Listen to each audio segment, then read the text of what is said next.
vista bíblico mesmo, do ponto de vista espiritual, você vê como pastor algum tipo de sinal? Essas guerras, elas te dizem alguma coisa? Esse momento que a gente está vivendo esquisito no mundo, isso te diz alguma coisa, assim, do ponto de vista espiritual? Boa pergunta. A resposta simplória seria sim, claro, mas eu já teria uma contra-argumentação para ela. Porque guerra tem desde que o mundo é mundo. É verdade. Você entendeu? Se você for lá no período do bronze, já tinha guerra. Se você olhar a Bíblia, já falava da guerra na época de Abraão. Já falava da guerra na época dos hebreus lá no Egito. Você tem na história o Ramsés guerreando lá contra o pessoal de Reta, que depois descobrimos que eram os hititas. Nabucodonosor guerreando. Então, em que sentido que guerra? Então, peraí. Como é que a Bíblia fala que guerra é um sinal? Quando você vai para o Evangelho de Mateus, capítulo 24, ou Lucas, capítulo 21, ou Marcos, capítulo 13, porque é o mesmo discurso de Jesus registrado nos 3 evangelhos, Jesus fala sobre as projeções do que haveria de acontecer no mundo. E ele diz assim, abro aspas, certamente ouvireis falar de guerras e rumores de guerras. Não vos assusteis, porque é necessário que isso aconteça, mas ainda não é o fim. Então olha que interessante, Jesus falou que as guerras viriam, mas que o fim não estava atrelado a isso. Entendi.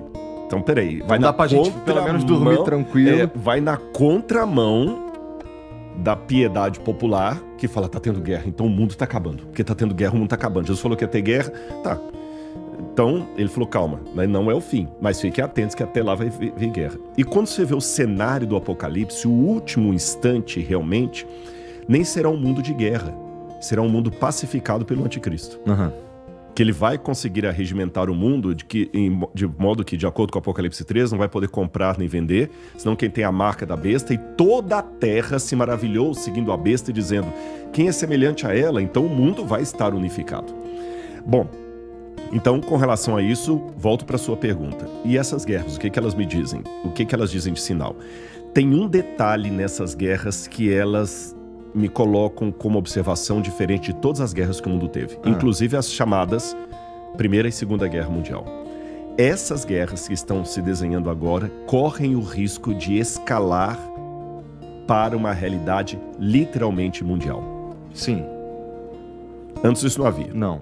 A gente fala história universal, mas não era história universal, é história da Europa. Você fala Idade Média, não teve Idade Média na China, nem no Paquistão teve Idade Média. Até a maneira que a gente divide a história e chama de história universal não é história universal. Você chama de Primeira Guerra Mundial e Segunda Guerra Mundial, mas não é. O México não participou. A Argentina não participou. Como é que é a Guerra Mundial? Tem um monte de países que não participou, foi uma minoria e foram guerras europeias. Nós tivemos uma visão muito eurocêntrica do mundo. O que acontece na Europa é como se fosse o mundo inteiro, e não é verdade. Mas o Apocalipse diz que os últimos capítulos da história desse mundo se desenvolvem de maneira literalmente universal. Eu falei da marca da besta, que será universal, e de situações que entrarão em colapso mundial. E o anticristo tem que vir para impedir uma guerra literalmente mundial que iria destruir o planeta. Por isso que ele vai sair como o salvador da pátria, o Messias. Você está entendendo? Então, nesse aspecto, chama minha atenção que hoje, pela primeira vez na história da humanidade, nós estamos desenhando um cenário que é de proporções literalmente mundiais. E o Covid desenhou isso. Porque no Covid estava o palestino usando máscara, o israelense usando máscara, o cara que votou no Bolsonaro estava de máscara, o que votou no Lula estava de máscara, o cara que é ateu estava de máscara, o cara que era crente estava de máscara, o católico estava de máscara, o pai de santo estava de máscara, todo mundo. O Covid mostrou que agora as proporções de crises são mundiais. Então hoje realmente eu tenho um detalhe que me põe para pensar. Entendi. Olha, isso aqui é inédito, vamos ficar esperto. Eu entendo, e está escrito na Bíblia desde sempre essa ideia, na verdade esse relato, não é um relato, essa revelação que haverá paz. E chama a minha atenção, eu acho interessante que o anticristo, que a princípio, que é o cara, tá aí no nome, o cara é contra Cristo, contra Jesus Cristo. Ele é, a princípio, seria alinhado com o diabo. Sim, né? Sim. E o papel dele, no fim, é pacificar tudo, né? Isso é muito interessante. Isso do ponto de vista espiritual, é feito para enganar o crente, Exatamente. cara. E outra coisa, a gente tem pelo menos uma grande figura que tá falando em paz o tempo inteiro, que é o próprio Trump, né? Ele fala, ele sempre quis ganhar o Nobel da Paz. Então a gente está vivendo um momento que é para pelo menos quem acredita na Bíblia e nas revelações... Vê uma possibilidade, né? Olha para isso e fica, o que está acontecendo aqui, cara? Mas esse momento do que está acontecendo aqui, eu também imagino que a gente já passou por ele algumas vezes. Né? Eu tô tentando lembrar aquele... Acho que era o Caruso, se eu não me engano era o Caruso, o cartunista, que fazia o Zé Apocalipse.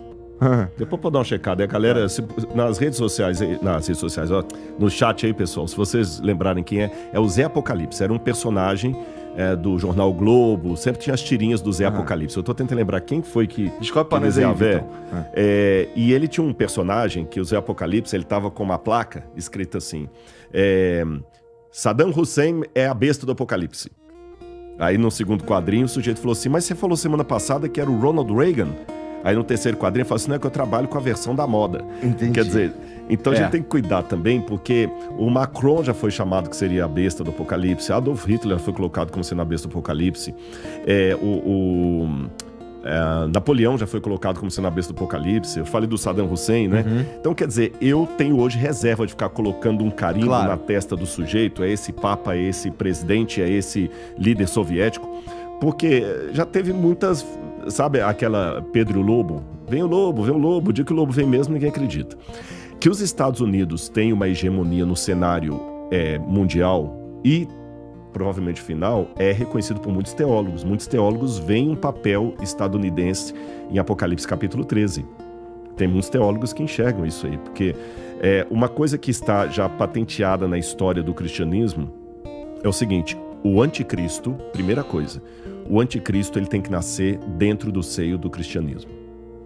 Não pode ser fora. Até quando você colocou a palavra anticristo, é interessante que anti em grego não é apenas contra, é aquele que é contra e usurpa o lugar de. Tá certo? Então o anticristo é alguém que usurpa o lugar de Cristo. E ele é chamado por Paulo, João, os dois que falam mais do anticristo, como sendo um ser apóstata. O que é um apóstata? Um ser que saiu do meio do povo de Deus. Então é como se eu falasse assim, qual a primeira condição para morrer? É estar vivo.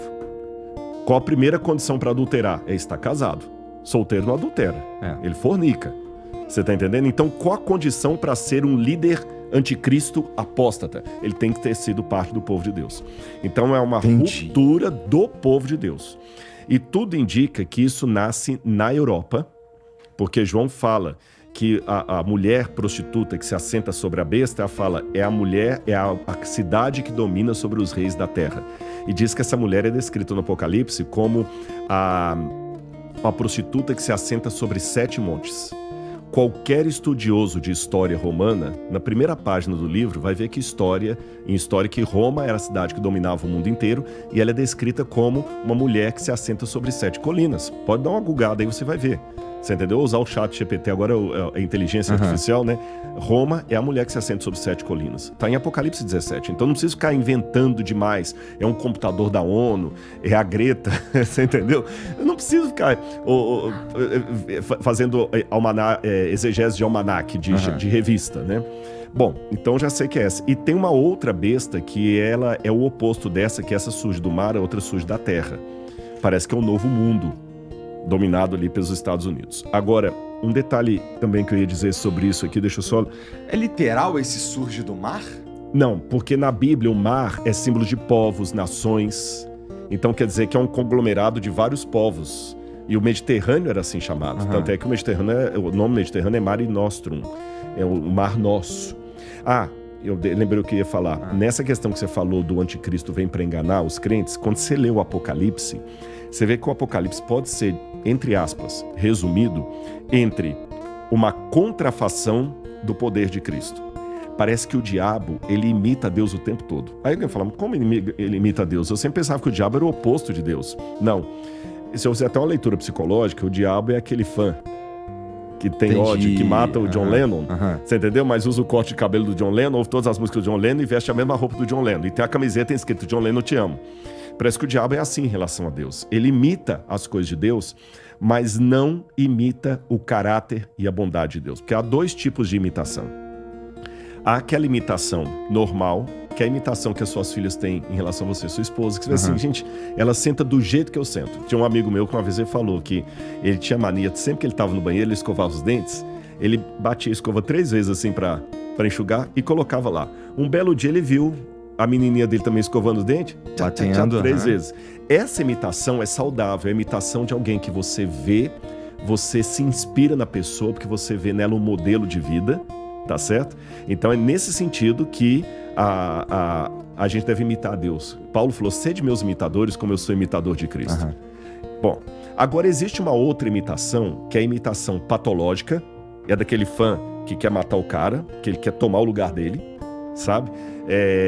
Daquela pessoa que ele fica te imitando, ele vê o seu jeito de falar, ele imita o seu podcast, mas é porque ele quer ser o seu concorrente, ele quer assumir o seu lugar, ele tem inveja de você. E essa imitação também, muitas vezes, é a imitação do engano. É a bolsa Louis Vuitton da 25 de março, que é igualzinha à verdadeira, só que não tem a qualidade da verdadeira. É nessa segunda situação que o diabo imita Cristo. Entendi. Ele imita não porque ele se inspira em Cristo, mas que ele quer ser uma bolsa parecida, porém sem a qualidade. Aí você vê no Apocalipse muitas coisas. Vou dar alguns 2 ou 3 exemplos. Cristo aparece no Apocalipse como sendo um cordeiro que estranhamente estava degolado, porém estava vivo, porque ele ressuscitou. A besta do Apocalipse também tem uma das cabeças degoladas, mas está viva, imitando a Cristo. O cordeiro é Cristo, lembra na igreja católica eu falei, o cordeiro de Deus que tira o pecado do mundo, citando o evangelho de João. A besta é descrita como tendo aparência de cordeiro, mas falava como dragão. O cordeiro, ele coloca um selo dele na testa de todos os seus seguidores. A besta coloca a marca na testa das pessoas. Então você vê muito imitação. Então o anticristo é alguém que vai parecer o Cristo, ele vai falar como Cristo, ele vai ensinar como Cristo e vai ser um ser que vai levantar de dentro do cristianismo e vai enganar aqueles que forem enganados. Então no final das contas o discernimento vai ser espiritual. Entendi, faz sentido bom, faz sentido, óbvio, porque afinal você é um estudioso disso aí tudo, mas então eu consigo entender o que, então quem tá falando do que, já temos aqui o anticristo, olha, fica esperto, o Trump, não sei o quê, o Trump, falta pra ele algumas características, então, né? Então ele teria que... Eu tô esperando... Bom, se Roma é a prostituta que se senta nos 7 montes e tudo mais, aí a gente volta pra teoria mais antiga, né? Que o anticristo vai aparecer lá no Vaticano.